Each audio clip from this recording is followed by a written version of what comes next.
A father who joined 3 generations of his family at a climate change protest has emphasized it is a multi-generational issue, adding that disruption in London can wake us up to it.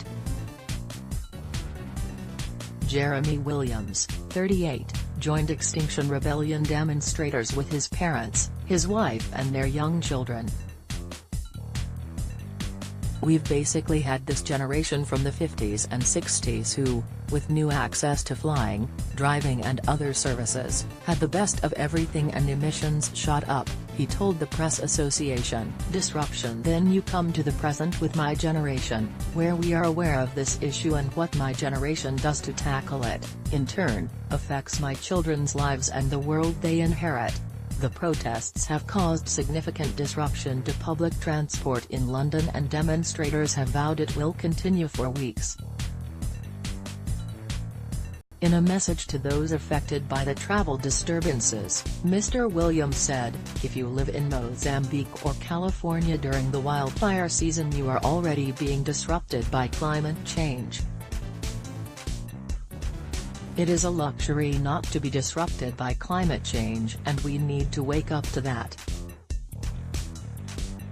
If this disruption to our commutes, our streets and our cities can wake us up to it, then it's worth that disruption to become aware of it."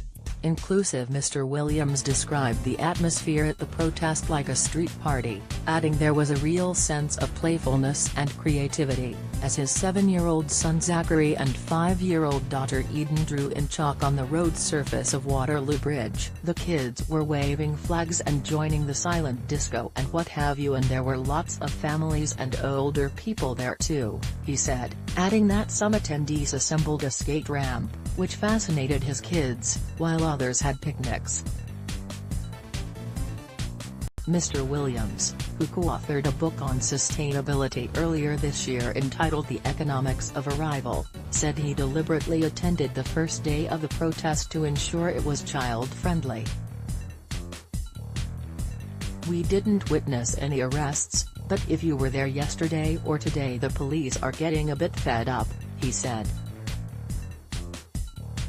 Asked if there was a message he would like to share with those not at the protest, Mr. Williams said, "Do not be afraid to get involved. Extinction Rebellion is a broad and inclusive movement. The press tends to go to the people getting arrested, but you can get involved without being arrested, you can just be part of it."